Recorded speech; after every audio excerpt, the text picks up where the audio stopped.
స్తోత్రమేసయ్య ప్రియమైన దేవుని బిడ్డలారా, క్రీస్తు నామములో మీ అందరికీ సమాధానం కలుగునుగాక. ఆమె ప్రతిదినము దేవుని వాగ్దానం అని ఆత్మీయ చక్కటి కార్యక్రమంలో మిమ్మల్ని ప్రేమపూర్వకంగా ఆహ్వానిస్తున్నాం. దేవుని బిడ్డలారా, ఎలా ఉన్నారు? బాగున్నారా? ఉదయాన్నే లేచారా? ప్రార్థన చేసుకున్నారా? వాక్యాన్ని కాసేపైనా మీరు చదువుకున్నారా? ప్రభు మీతో మాట్లాడి మిమ్మల్ని బలపరిచారని నేను అడుగుతున్నాను. కనుక ప్రతి ఒక్కరూ ఈ విషయాన్ని జ్ఞాపకం చేసుకోండి. దేవుని సన్నిధిని నిర్లక్ష్యం చేయొద్దు.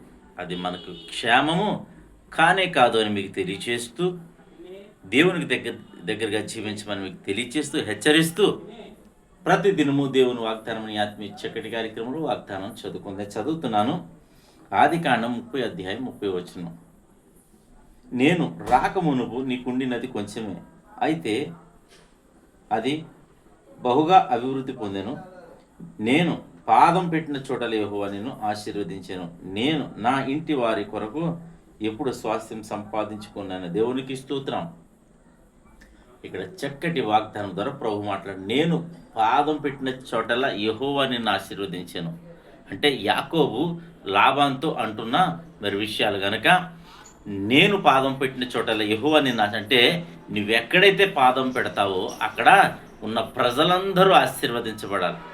కనుక మీరు ఇక్కడ దేవుని వాక్యాన్ని బట్టి సెలవు అయితే నీవు దేవుని చేత ఆశీర్వదించబడే వారిగా ఉన్నావా? నీ చేత అనేక మంది ఆశీర్వదించబడడానికి మరి అవకాశం ఉందా? మరి జ్ఞాపకం చేసుకోండి. మరి మిమ్మల్ని మీరే పరిశీలించుకోండి. ఎందుకంటే మనల్ని బట్టి అందరినీ దేవుడు ఆశీర్వదించాలి. పరలోక వారసుల కింద ఆశీర్వదించబడాలి. అలాగే ఆత్మీయంగా ప్రతి ఒక్కరూ ఆశీర్వదించబడాలి.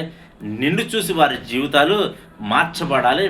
మరి దేవునికి ఇష్టమైన రీతిలో ప్రజలందరూ ఆశీర్వదించబడాలి. అంటే ఇక్కడ యాకోబు ఏ విధంగా మరి దేవుని ఎదుట యథార్థంగా నడుచుకున్నాడు, దేవుని ఎదుట మరి యథార్థంగా నడుచుకుని తన యొక్క తెలిసి తెలియని తప్పులను మరి ఒప్పుకుని దేవునికి ఇష్టంగా జీవించాడు గనక మరి యాకోబునే దేవుడు దీవించడం కాకుండా యాకోబు పెట్టిన చోటెల్లా ప్రజలందరినీ మరి దీవించినట్లు, లాభాన్ని దీవించినట్లు, తన యజమానుడి దగ్గర తన మామ దగ్గర దీవించినట్టు మరి ఇక్కడ దేవుని వాక్యం సెలవిస్తుంది. కనుక నీవును నేనును మరి దేవునికి భయపడు వారిగా ఉంటే మనం పాదం పెట్టు చోటల్లా దేవుడు వారిని ఆశీర్వదిస్తాడు. అలాగే నిన్నును కూడా ఆశీర్వదిస్తాడని తెలియచేస్తూ దేవుడి మాటలు దీవించును గాక.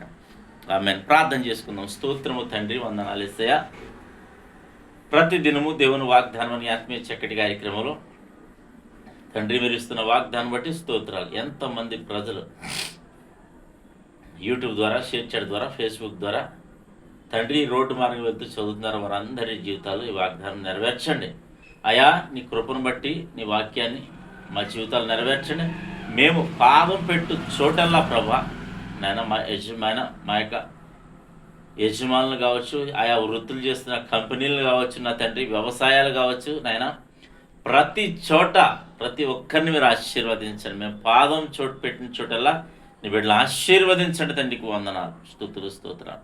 రోగులు ఉంటే ప్రభా ఆరోగ్యవంతులుగా, నష్టపోయిన వారు ఉంటే నేను ప్రభా వారు నేను అభివృద్ధి నొందినట్లుగా తండ్రి నేను కోల్పోయిన స్థితిలోంచి ప్రభా నేను లేమిలోంచి కలిమిలోనికి ప్రతి ఒక్కరిని ప్రతి పరిస్థితిలో ఆశీర్వదించమని ప్రార్థిస్తున్నాను, దీవించమని ప్రార్థిస్తున్నాను.